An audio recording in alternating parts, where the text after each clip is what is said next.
Hi ಎಲ್ರಿಗೂ ನಮಸ್ಕಾರ. Welcome back to ಶಾಲಿನಿಗೌಡ Kannada vlogs. Ugadi ಆದಮೇಲೆ ನಾನು ಊರಿಗೆ ಹೋಗಿದ್ದೆ. ಊರಲ್ಲಿ ಜಾತ್ರೆ ಇತ್ತು ಅಂತ ಟಿಪ್ಟೂರ್ಗೆ ಹೋಗಿದ್ದೆ. ಅಲ್ಲಿ ವ್ಲಾಗ್ ಇದು. ಊರಿಗೆ ಹೋಗೋ ವ್ಲಾಗ್ನ ಮಾಡಿದ್ದೀನಿ. ಅದನ್ನು ಅಪ್ಲೋಡ್ ಮಾಡೋದಕ್ಕಿಂತ ಮುಂಚೆ ಈ ವ್ಲಾಗ್ನ ಅಪ್ಲೋಡ್ ಮಾಡೋಣ ಅಂತ ಇದನ್ನು ಫಸ್ಟ್ ಎಡಿಟ್ ಮಾಡಿ ಅಪ್ಲೋಡ್ ಮಾಡ್ತಾ ಇದ್ದೀನಿ. ಇನ್ನೂ ಯಾರೇ ನನ್ನ ಚಾನಲ್ನ ಸಬ್ಸ್ಕ್ರೈಬ್ ಮಾಡ್ಕೊಂಡಿಲ್ಲ, ಪ್ಲೀಸ್ ಸಬ್ಸ್ಕ್ರೈಬ್ ಮಾಡಿ ನೋಡಿ. ನಿಮ್ಗೇನಾದರೂ ಈ ವಿಡಿಯೋ ಇಷ್ಟ ಆದರೆ ಒಂದು ಲೈಕ್ ಕೊಡಿ. ಅಲ್ಲಿ 3 ದಿನ ಜಾತ್ರೆ ಇರುತ್ತೆ.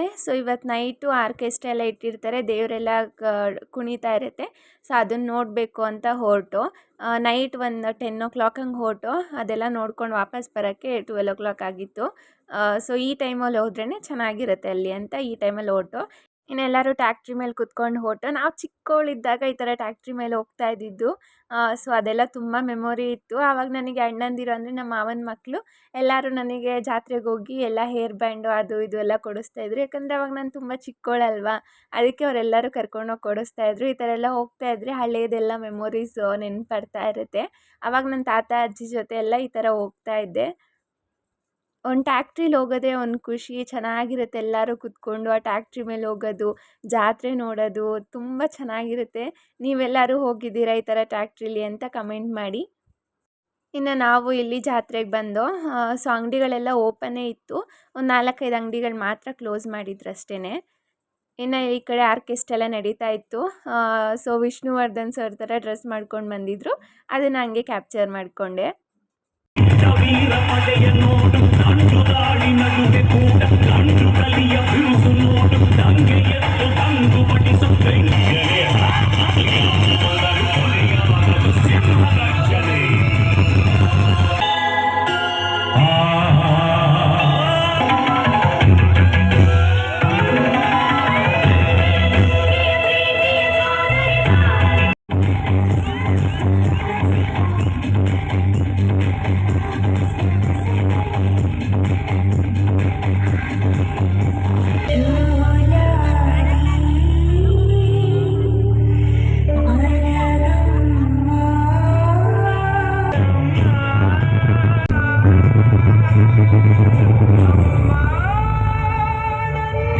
ಇನ್ನು ಆರ್ಕೆಸ್ಟ್ರಾ ಎಲ್ಲ ನಡೀತಾನೆ ಇತ್ತು.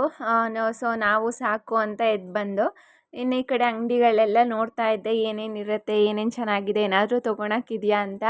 ಎಲ್ಲ ಬರೀ ಕ್ಲಿಪ್ಸು, ಏರ್ ಬ್ಯಾಂಡ್ಸ್ ಅದೇ ಇಟ್ಟಿದ್ರು. ನನಗೊಂದು 4-5 ಕ್ಲಿಪ್ ಇಷ್ಟ ಆಯಿತು, ಅದನ್ನು ಮಾತ್ರ ತೊಗೊಂಡೆ.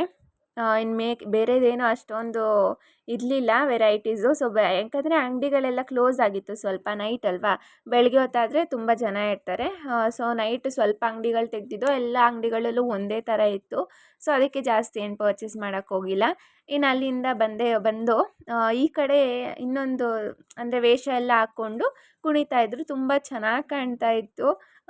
ಸಖತ್ತಾಗಿತ್ತು ನೋಡೋಕ್ಕೆ. ಈ ಕಡೆ ಈದ್ ಕುಣಿತಾ ಇತ್ತು, ಒಂದು ಕಡೆ ಎಲ್ಲರೂ ಡ್ಯಾನ್ಸ್ ಮಾಡ್ತಾಯಿದ್ರು ಡಿ ಜೆ ಹಾಕ್ಕೊಂಡು. ಆ ಕಡೆ ಆರ್ಕೆಸ್ಟ್ರಾ ಇತ್ತು. ಈ ಥರ 3 ಥರ ಮಾಡಿದರು. ತುಂಬ ಚೆನ್ನಾಗಿತ್ತು.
ಅಲ್ಲಿಂದ ಬರೋ ಅಷ್ಟೊತ್ತಿಗೆ ಲೇಟ್ ಆಯಿತು. ಇನ್ನು ವ್ಲಾಗ್ ಕಂಟಿನ್ಯೂ ಮಾಡಿಲ್ಲ. ಇದು ನೆಕ್ಸ್ಟ್ ಡೇ ಮಾರ್ನಿಂಗ್ ವ್ಲಾಗು.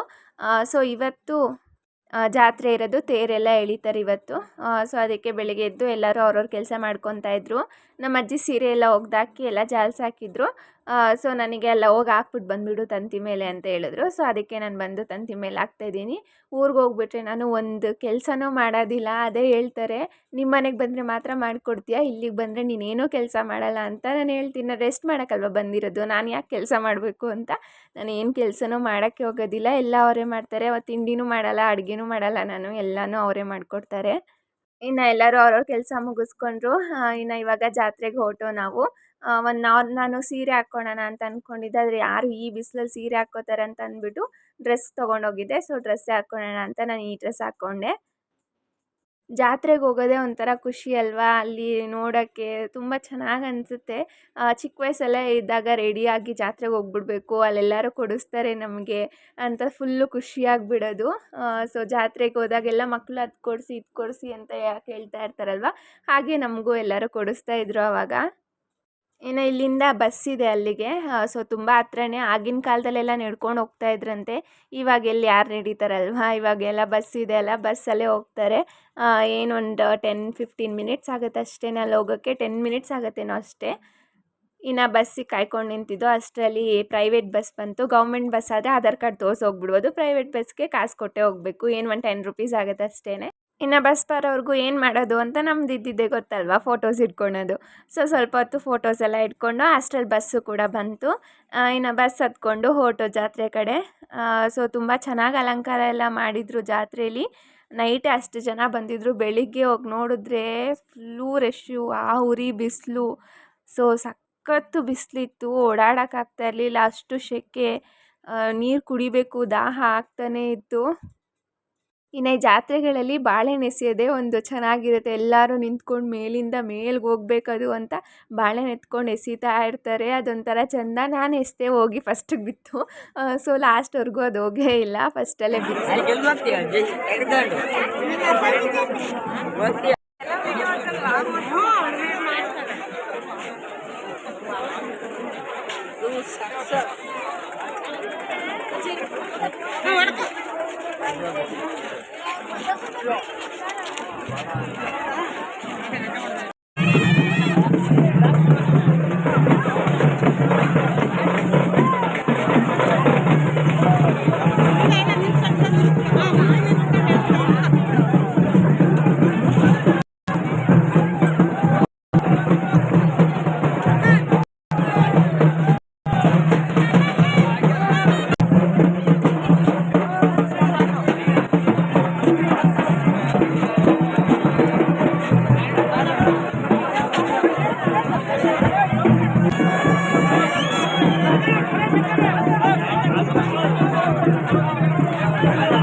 ಇನ್ನು ಬನ್ನಿ ಮರ ಕಡಿಯೋಕ್ಕೆ ಟೈಮ್ ಇತ್ತು. ಸೊ ಅದಕ್ಕೋಸ್ಕರ ದೇವಸ್ಥಾನದ ಒಳಗಡೆ ಹೋಗಿ ದೇವ್ರು ನೋಡ್ಕೊಂಡು ಬರೋಣ ಅಂತ ಹೋದೋ.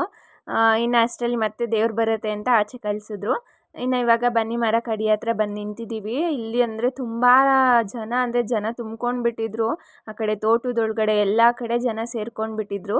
ಇಲ್ಲಿ ದೇವ್ರು ಹೋಗಿ ಹುಡ್ಕತ್ತಂತೆ ಯಾರು ಬನ್ನಿ ಮರ ಹತ್ತಬೇಕು ಅಂತ. ಎಲ್ಲ ವರ್ಷವೂ ಒಬ್ಬರೇ ಹತ್ತಲ್ಲ, ದೇವ್ರು ಹೋಗಿ ಯಾರು ಕರ್ಕೊಂಡು ಬರ್ತಾರೋ ಅವರೇ ಬನ್ನಿ ಮರ ಹತ್ತದಂತೆ. ಸೊ ಇಲ್ಲಿ ಅದೊಂದು ಪದ್ಧತಿ. ದೇವ್ರು ಹೋಗಿ ಯಾರನ್ನ ಹುಡ್ಕೊಂಡು ಕರ್ಕೊಂಡು ಬರುತ್ತೋ ಅವರು ಬನ್ನಿ ಮರ ಹತ್ತುತ್ತಾರೆ. ಇದೆಲ್ಲ ಒಂಥರ ನೋಡ್ತಾ ಇದ್ದರೆ ಪವಾಡನೇ ಅನಿಸುತ್ತೆ. ಅದು ನಮಗೆ ಟಚ್ ಮಾಡಿದ್ರೇ ಆ ಮುಳ್ಳು ಹಂಗೆ ಚುಚ್ಚುತ್ತೆ. ಆದರೆ ಅವ್ರು ಹತ್ತಿ ಮೇಲೋಗಿ ಎಲ್ಲ ಮಾಡ್ತಿರ್ತಾರೆ. ಸೊ ಇದೆಲ್ಲ ನೋಡಿದ್ರೆ ಇದೆಲ್ಲ ದೇವ್ರ ಪವಾಡನೇ ಅಂತ ಅನಿಸುತ್ತೆ ಅಲ್ವಾ. ಸೊ ನೋಡೋಕ್ಕೆಲ್ಲ ತುಂಬ ಚೆನ್ನಾಗಿರುತ್ತೆ, ಖುಷಿಯಾಗುತ್ತೆ ಈ ಥರ ಎಲ್ಲ ನೋಡೋಕ್ಕೆ. ಜಾತ್ರೆಗಳಿಗೆ ಹೋಗ್ತಾ ಇರಬೇಕು ಅವಾಗವಾಗ. ಸೊ ಜಾತ್ರೆಗೆ ಹೋದ್ರೇ ಒಂಥರ ಚೆಂದ, ಖುಷಿ ಅಲ್ವಾ. ಆ ಬಿಸಿಲು ಅಂದರೆ ಬಿಸಿಲು, ಎಲ್ಲರೂ ತಲೆ ಮೇಲೆ ಶಾಲ್ ಹಾಕ್ಕೊಂಡು ದುಪ್ಪಟ್ಟಗಳು ಹಾಕ್ಕೊಂಡು ನಿಂತ್ಕೊಂಡು ಬಿಟ್ಟಿದ್ರು. ನಾನು ನನ್ನ ದುಪ್ಪಟ್ಟ ಇತ್ತಲ್ಲ ಅದನ್ನೇ ಹಾಕ್ಕೊಂಡು ನಿಂತ್ಕೊಂಡು ಬಿಟ್ಟಿದ್ದೆ. ಅಷ್ಟು ಬಿಸಿಲು, ಸಖತ್ತು ಬಿಸಿಲು, ಬೆವ್ರು ಹಂಗೆ ಇಳೀತಾ ಇತ್ತು, ಅಷ್ಟೊಂದು ಬಿಸಿಲು. ಸೊ ಹೋಗಿ ತೋಟದಲ್ಲಿ ಕೂತ್ಕೊಳ್ಳೋಣ ಅಂದರೆ ತೋಟದಲ್ಲಿ ತುಂಬ ಜನ, ಅಲ್ಲೋಗಿ ಕೂತ್ಕೊಳಕ್ಕಾಗಲ್ಲ. ಅಲ್ಲೋಗಿ ಕೂತ್ಕೊಂಡ್ರೆ ಆಮೇಲೆ ನೋಡೋಕ್ಕಾಗಲ್ಲ ಬನ್ನಿ ಮರ ಹತ್ತೋದು ಅಂತ ಇಲ್ಲೇ ನಿಂತ್ಕೊಂಡು ನೋಡ್ತಾ ಇದ್ದು. ಸೊ ಕರೆಕ್ಟಾಗಿ ಬನ್ನಿ ಮರ ಮುಂದೆನೇ ನಿಂತ್ಕೊಂಡಿದ್ದು, ತುಂಬ ಚೆನ್ನಾಗಿ ಕಾಣ್ತಾ ಇತ್ತು. ಇನ್ನು ದೇವ್ರುಗಳಿಗೆಲ್ಲ ತುಂಬ ಅಂದರೆ ತುಂಬ ಚೆನ್ನಾಗಿ ಅಲಂಕಾರ ಮಾಡಿದರು. ಎಷ್ಟು ಚೆನ್ನಾಗಿ ಅಲಂಕಾರ ಮಾಡಿದರು ಅಂದರೆ ಹೂವಲ್ಲಿ ತುಂಬ ಚೆನ್ನಾಗಿತ್ತು ದೇವ್ರು ನೋಡೋಕ್ಕೆ. ಇನ್ನು ದೇವರು ಹುಡುಕೊಂಡು ಕರ್ಕೊಂಡು ಬಂದರು ಒಬ್ರನ್ನ. ಸೊ ಬನ್ನಿ ಮರ ಹತ್ತಕ್ಕೆ. ಇವಾಗ ಅವರು ಬನ್ನಿ ಮರ ಹತ್ತಾರೆ.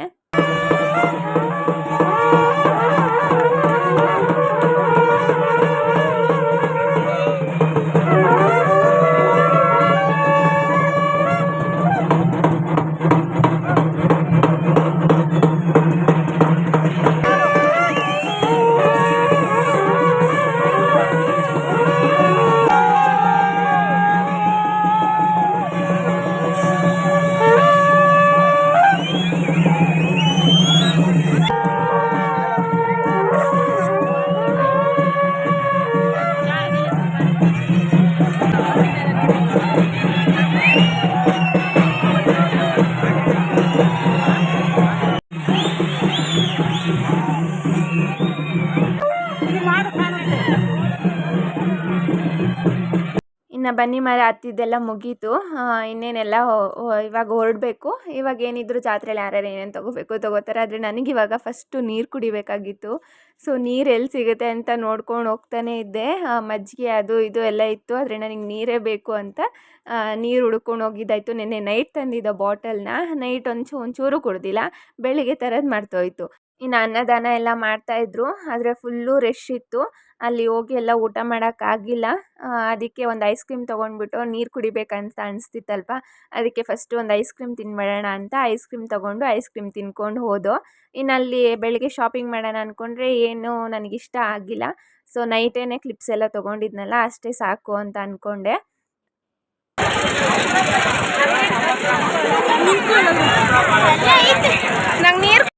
ಇನ್ನು ಎಲ್ಲೇ ಜಾತ್ರೆಗೆ ಹೋದ್ರೂ ಕಡಲೆಪುರಿ ಅಂತೂ ಮಿಸ್ಸೇ ಮಾಡೋಂಗಿಲ್ಲ ಅಲ್ವಾ. ಎಲ್ಲಿ ಜಾತ್ರೆಗೆ ಹೋದ್ರೂ ಫಸ್ಟು ಕಡಲೆಪುರಿ ತೊಗೊಂಡೆ ಮನೆಗೆ ಹೋಗೋದು. ಸೊ ಅದಕ್ಕೆ ಇವಾಗ ನಾವು ಕೂಡ ಕಡಲೆಪುರಿ ತೊಗೊಳ್ಳೋಣ. ಕಡಲೆಪುರಿ ತೊಗೊಂಡು ಜಿಲೇಬಿ ಮತ್ತು ಮೈಸೂರು ಪಾಕು ಇದೆಲ್ಲ ತೊಗೊಂಡು ಹೋಗೋಣ ಅಂತ ಬಂದಿದ್ದೀವಿ ಇಸ್ಕೊಳಕ್ಕೆ. ಎಲ್ಲ ಕಡೆನೂ ಹಾಕ್ಕೊಂಡಿರ್ತಾರೆ ಪುರಿಗಳು, ನಮ್ಗೆ ಎಲ್ಲಿ ಬೇಕೋ ಅಲ್ಲಿ ಹೋಗಿ ಇಸ್ಕೊಳ್ಬೋದು. ನಮ್ಮ ತಾತಂಗೆ ಜಿಲೇಬಿ ಎಲ್ಲ ಇಷ್ಟ. ಸೊ ಅದಕ್ಕೋಸ್ಕರ ಜಿಲೇಬಿ ತೊಗೊಂಡು ಹೋಗೋಣ ಅಂತ ಇಲ್ಲೇ ಇಸ್ಕೊಂಡು ಹೋಗ್ಬಿಡೋಣ. ಇನ್ನು ಮುಂದಕ್ಕೆ ಜನ ಜಾಸ್ತಿ ಇರ್ತಾರೆ ಅಂತ ಇಲ್ಲೇ ಇಸ್ಕೊಳಕ್ಕೆ ಬಂದು. ಇನ್ನು ಆ ಕಡೆ ಇಸ್ಕೊಬೇಕಾದ್ರೆ ಇವಾಗ ಮತ್ತೆ ದೇವರು ಈ ಕಡೆಯಿಂದ ಆ ಕಡೆ ದೇವಸ್ಥಾನದ ಒಳಗಡೆ ಹೋಗ್ತಾ ಇತ್ತು. ನೋಡಿ ಎಷ್ಟು ಚೆನ್ನಾಗಿ ಹೂವಲ್ಲಿ ಅಲಂಕಾರ ಮಾಡಿದ್ದಾರೆ ಅಂತ. ಇನ್ನು ನಾವು ಅಲ್ಲೆಲ್ಲ ಈಸ್ಕೊಂಡು ವಾಪಸ್ ಮನೆಗೆ ಬಂದು, ಇನ್ನು ವಾಪಸ್ ಮನೆಗೆ ಬಂದಮೇಲೆ ಸ್ವಲ್ಪ ಫೋಟೋಸ್ ಇಟ್ಕೊಳ್ಳೋಣ ತಾತ ಅಜ್ಜಿ ಜೊತೆಗೆ ಅಂತ ಹೇಳ್ಬಿಟ್ಟು ಇವಾಗ ಎಲ್ಲಿ ಫೋಟೋ ಚೆನ್ನಾಗಿ ಬರುತ್ತೆ ಅಂತ ನೋಡ್ತಾ ಇದ್ದೋ, ಎಲ್ಲಿ ಚೇರ್ ಇಡೋಣ ಅಂತ. ಯಾಕಂದರೆ ನಮ್ಮ ತಾತಂಗೆ ನಿಂತ್ಕೊಳಕ್ಕಾಗಲ್ಲ, ಅದಕ್ಕೋಸ್ಕರ ಅವರಿಗೆ ಚೇರ್ ಇಡ್ತಾ ಇದ್ದೀವಿ. ನಮ್ಮ ತಾತನ ಈ ಥರ ನೋಡೋಕೆ ಬೇಜಾರಾಗುತ್ತೆ. ಯಾಕಂದರೆ ನಾನು ಚಿಕ್ಕ ವಯಸ್ಸಿಂದ ಅವ್ರ ಜೊತೆ ಬೆಳೆದಿದ್ದೀನಿ. ಅವ್ರು ನನ್ನ ಹೆಗ್ಲ ಮೇಲೆ ಇಟ್ಕೊಂಡು ಓಡಾಡ್ತಾ ಇದ್ದರು. ಸೊ ನಮ್ಮ ತಾತ ತುಂಬ ಚೆನ್ನಾಗಿದ್ದರು. ಯಾವಾಗೂ ₹1 ಯಾರ ಹತ್ರನೂ ಇಸ್ಕೊತಾ ಇರಲಿಲ್ಲ. ಇನ್ನು ಅವರೇ ಎಲ್ಲರಿಗೂ ಕೊಡ್ತಾಯಿದ್ರು. ಆದರೆ ಇವಾಗ ಅವರು ಈ ಸ್ಥಿತಿ ಬಂದುಬಿಡುತ್ತಲ್ವ ವಯಸ್ಸಾದ್ಮೇಲೆ, ಏನು ಮಾಡೋಕ್ಕಾಗುತ್ತೆ, ವಯಸ್ಸಾದ್ಮೇಲೆ ಎಲ್ಲರೂ ಹೀಗೆ ಆಗೋದು. ಸೊ ನೋಡಿ ನಮ್ಮ ತಾತ ಅಜ್ಜಿ ಎಷ್ಟು ಚೆನ್ನಾಗಿ ಹೋಗ್ತಾ ಇದ್ದಾರೆ ಅಂತ ನೋಡೋಕೆ ಖುಷಿಯಾಗುತ್ತೆ. ಆದರೂ ಒಂದು ಕಡೆ ಬೇಜಾರಾಗುತ್ತೆ ತಾತಂಗೆ ಈ ಥರ ಹುಷಾರಿಲ್ದಲೇ ಆಗಿರೋದು.